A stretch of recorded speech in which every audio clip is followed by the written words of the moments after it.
This is Scott, Saturn Lad, back with a bit of an unboxing video. I'm going to be unboxing this game today, Rodea the Sky Soldier. It's been out a couple of days. This is the first time of really having an opportunity of really getting my sort of hands on it. I've been playing it for a couple of hours, and yeah, we'll get on to that. But yeah, anyway, it's a bit of an unboxing. So I'm sure a few guys have probably already picked this up. I know Richard Turner has. But yeah, it's a very Japanese style game. Very, very different from the usual first party Nintendo special editions. I think this has more of a independent game feel to it, really, the actual limited edition. This was $59.99. I don't really think it justifies the price, to be honest, but basically this was published by a company called NIS America, and it looks like, from only ever really come across them since I pre-ordered this. I pre-ordered this about 4 or 5 months ago. There's been numerous delays with it. I think they're quite a small publisher. They tend to pick up a lot of games that a lot of the mainstream publishers necessarily wouldn't touch. So they do a lot of sort of Japanese JRPGs, from what I can see. PS Vita, obviously, that's like a beast of an absolute RPG machine, ain't it? So they pick up a lot of sort of JRPGs, do the translation, the localization is what they call it, and basically pump out these sort of special editions. They're not cheap, these special editions, but if you're in the market for, you know, JRPGs and, you know, enjoy the limited edition collector's editions, then they're definitely a company that you want to probably check out. I know they've picked up, was it Persona 5, which, you know, that's an Atlas game, and, you know, it's not really something that the mainstream sort of Western audience would pay much attention. It's a very sort of niche market, really. But yeah, anyway, so yeah, picked this up on Friday or Thursday. So yeah, had been playing it the weekend and so. But yeah, so I'll crack on with the what you get, bits and bobs of it. So first of all, you get this sort of key thing, really. Oh, well played. So you get this key thing. It's basically like a pendant to the game. Comes in this sort of packaging with this sort of, I don't know if it's like a necklace or something, but yeah, it's quite cool. The detail on it's quite smart, but obviously it's kind of it's one of the things in the game, really, that I think that controls the time or something to do with that. But yeah, it's a shame it's not really part of the actual box set, I suppose, but yeah, it's kind of just sort of bundled in there. The next thing you get is you get the soundtrack. So it's nice sort of style to the game, obviously very manga, anime, that sort of thing. So this is like I say, the soundtrack. Everything's really nicely detailed, nice artwork. You can tell a lot of time and care has gone into it. Not that I'll be sort of playing it, but it's nice to have. And I'll just show the artwork on the actual game. I don't think the camera really does it justice, but it's quite cool looking. Can't really see much. That's quite a good one. That's one of the end bosses.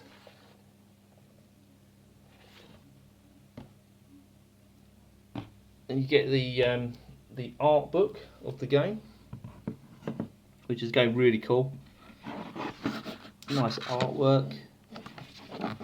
I've seen a couple of these unboxes, and everyone says just how stiff this book is. That's quite cool. And lastly, but not least, is the actual game. And if you're wondering why it's got the Wii version, it's because it's actually comes with the Wii version with it.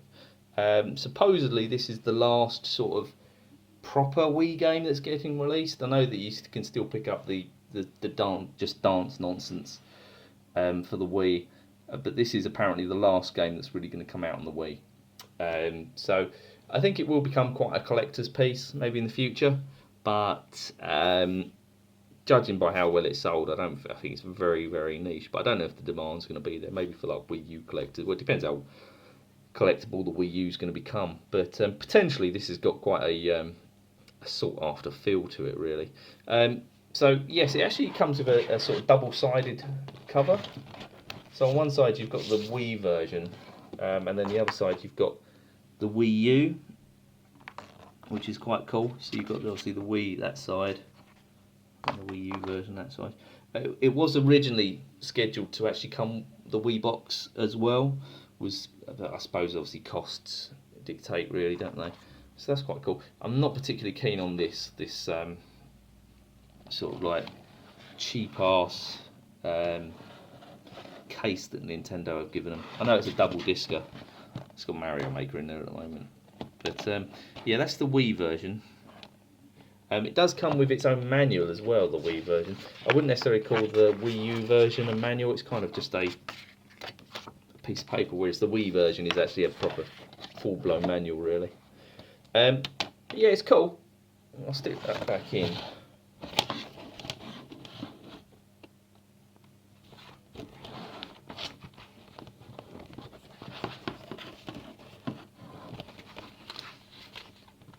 When we finally get there.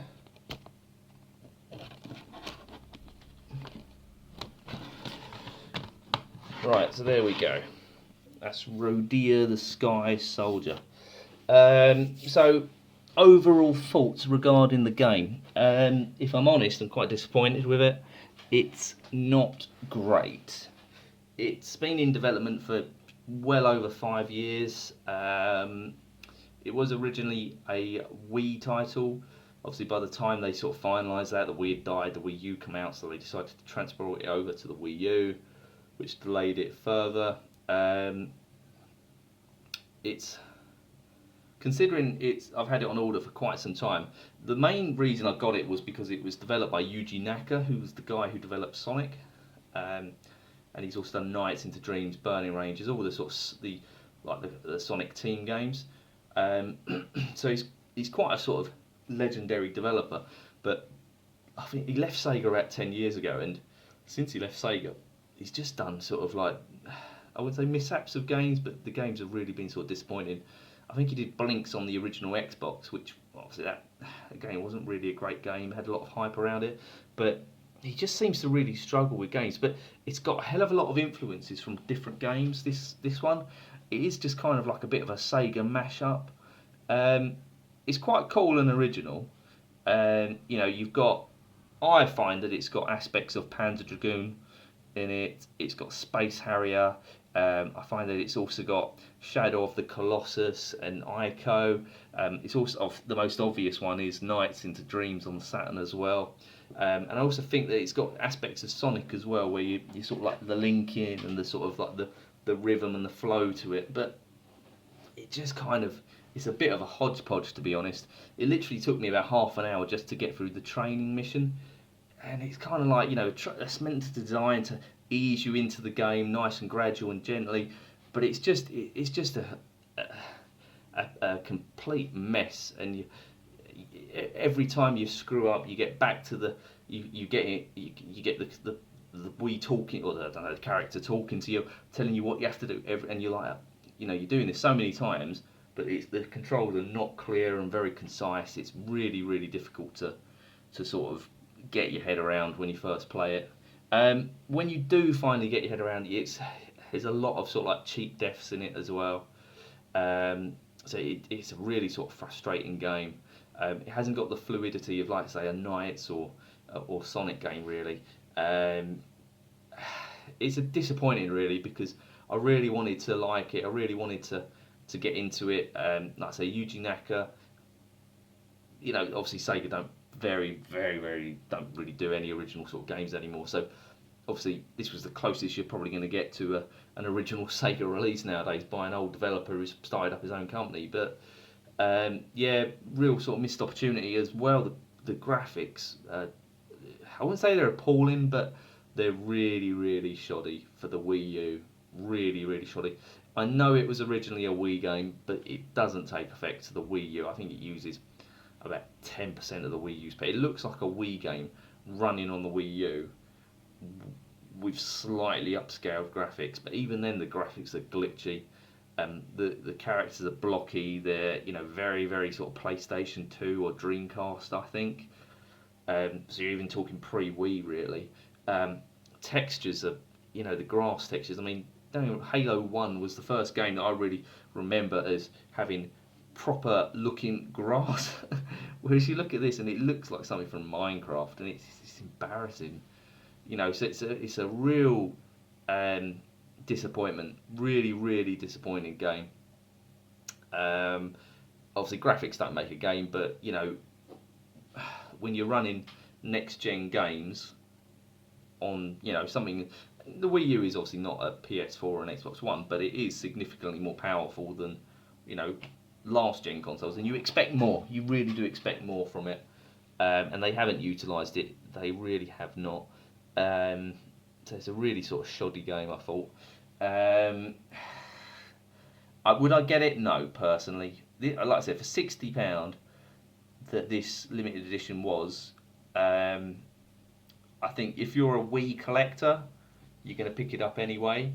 If you're a bit of a Sega fan, you might find it quite interesting to support Yuji Naka or you know.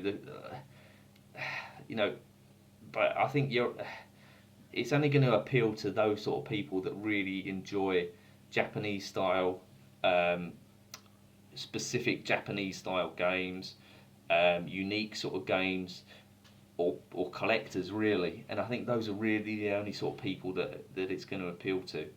Um, so yeah, personally, if you're just a games player and you got the Wii and you think, oh, I want some original games that are going to come out on the Wii, I would probably give it a miss, to be honest.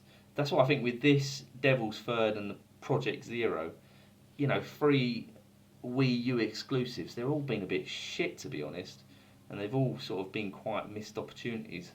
Um, so yeah, even though the Wii U's getting exclusive games, they're not great. They're really not great at the moment. But yeah, just getting back to this, like I said, I wouldn't necessarily pick it up for £60. If you can get it for cheaper, I suppose if you can get the game alone for under 30, it might be worth picking up from a collection point of view. If you can get the box set for, I don't know, 40 maybe, again, might be worth picking up. But as a package, it's not worth doing, in my opinion. And it's quite a disappointment. Well, it is a big disappointment, really. But yeah, that's my thoughts on it.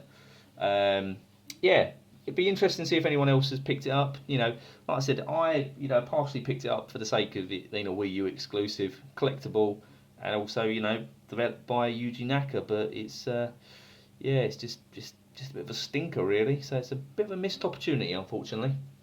Right, so let me know if anyone's picked it up. See what your thoughts are. Write in the comments below, and I'll see you next time. Take care, guys.